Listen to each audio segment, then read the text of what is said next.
सत्य की जानकारी यूट्यूब चैनल में एक बार फिर आपका स्वागत है।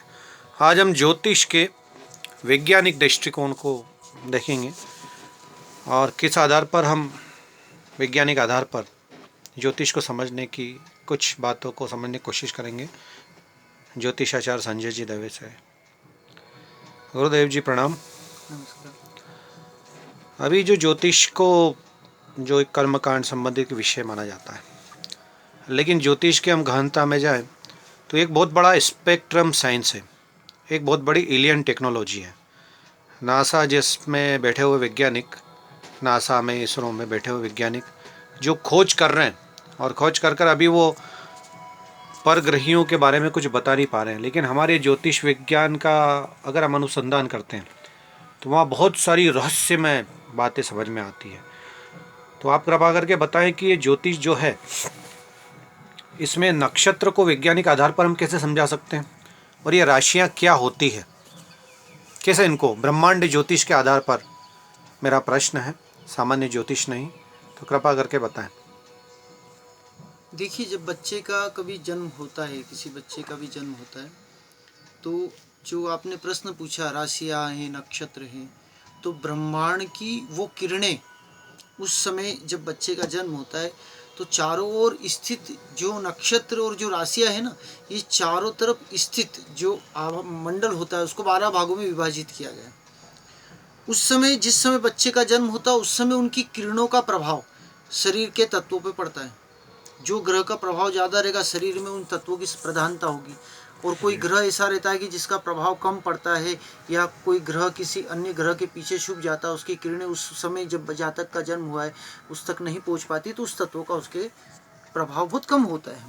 तो उससे संबंधित जीवन में उसमें गुण अवगुण सारी चीज़ों की स्थिति होती है। ज्योतिष कोई साधारण विज्ञान नहीं है। आज का आधुनिक विज्ञान परिवर्तनशील है, ये परिवर्तन होता रहेगा, लेकिन ज्योतिष पराविज्ञान है जो शाश्वत सत्य था, है और रहेगा। वर्तमान विज्ञान वहां तक पहुंच भी नहीं पाया है। वर्तमान विज्ञान तो प्रकाश पे आके ठहर चुका है, और ज्योतिष तो प्रकाश से ही शुरू हो रहा है। हमारे ज्योतिष में जो राशियां है, जो 12, उसके अंदर भी नक्षत्रों का विभाजन, नक्षत्र तारा मंडलों का एक पुंज होता है, उसके आधार पे नक्षत्रों की गणना। राशियां भी उसी प्रकार तारों का एक पुंज होता है, उस आधार पर उसके अंदर भी नक्षत्र, उसके अंदर भी चरण कि एक एक तत्वों का बारीकी से अध्ययन किया जाता है कि कौन सा ग्रह कितना प्रभाव दे रहा है, कितने डिग्री का उसमें अंश है, बाल्यावस्था, युवावस्था है, वृद्धावस्था है, तो इस व्यक्ति में क्या प्रधानता होगा। इसमें मंगल तत्व की प्रधानता होगी तो इसमें क्रोध की प्रधानता होगी।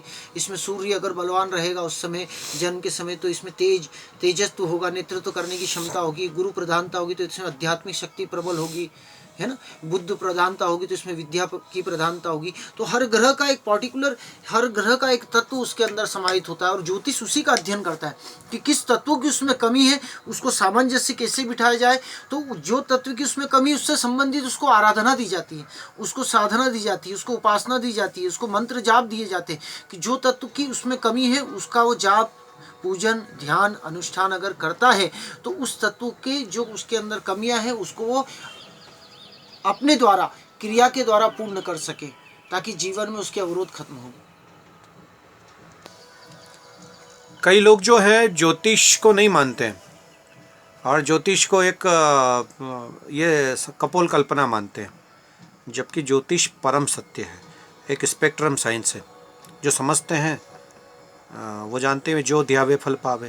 तो ऐसे अल्पज्ञ जो लोग नहीं मानते हैं ज्योतिष को, इसको साधारण चीज वस्तु, विषय वस्तु मानते हैं, उनके लिए आप क्या कहेंगे? देखिए, एक ज्योतिषी गलत हो सकता है पर ज्योतिष शास्त्र कदापि गलत नहीं हो सकता। और जो लोग नहीं मानते, पहले नहीं मानते थे ना, पहले आज से 40-50 साल पहले लोग बाग योग के प्रति आकर्षित नहीं थे, योग की उस समय आवश्यकता नहीं थी, पर योग निहित था, हजारों वर्ष पहले से था। आज बीमारियां हुई, हजारों प्रकार की बीमारियां हो रही, तो योग को बाहर आना पड़ा, और आज हर व्यक्ति योग को कर रहा है, विश्वविद्यालय खुल रहे, उसकी शिक्षा दी जा रही है ना। इसी प्रकार ज्योतिष को आज भले व्यक्ति नहीं मानेगा, लेकिन आने वाले समय पर मंत्र चिकित्सा आएगी, यज्ञ चिकित्सा आएगी, ज्योतिष की चिकित्सा। पहले व्यक्ति साधना आराधना करता था, नियमित वो पूजन पाठ साधना आराधना मंत्र जाप स्वाध्याय करता था, पढ़ता था, तो उसके अंदर जो तत्वों की कमियां थी वो बैलेंस बराबर हो जाता था, तो उसको जरूरत नहीं थी ज्योतिष की इतनी, क्योंकि उसकी साधना आराधना द्वारा ही उसकी पूर्ति कर लेता। आज व्यक्ति साधना आराधना पूजन से विमुख हो चुका है अधिकतर, तो उसके कारण ग्रहों के प्रभाव उस पर ज़्यादा तीव्रता से पड़ रहे हैं। जैसे मंगल दोष का आपको छोटा सा उदाहरण बता दूं। पहले व्यक्ति समाज के अंदर रहता था, परिवार के अंदर रहता था, एक कुटुंब के अंदर रहता था, तो कोई भी मंगल प्रभाव होता था, व्यक्ति अगर कहीं भटकता भी था विचार के कारण, तो उसको समाज का भय रहता था, सब लोगों का भय, और उसके अंदर वो आध्यात्मिक से जुड़ा था, तो उसके अंदर धर्म की भी प्रादुर्भाव था, तो वो संभल के जीवन को चलता था संयमित। लेकिन आज सोशल मीडिया ने व्यक्ति को स्वतंत्रता दे दी, तो मंगल भारी रूप में बाहर आने लगा, व्यभिचार बढ़ने लगा, तो आज उनकी निवारण की आवश्यकता है।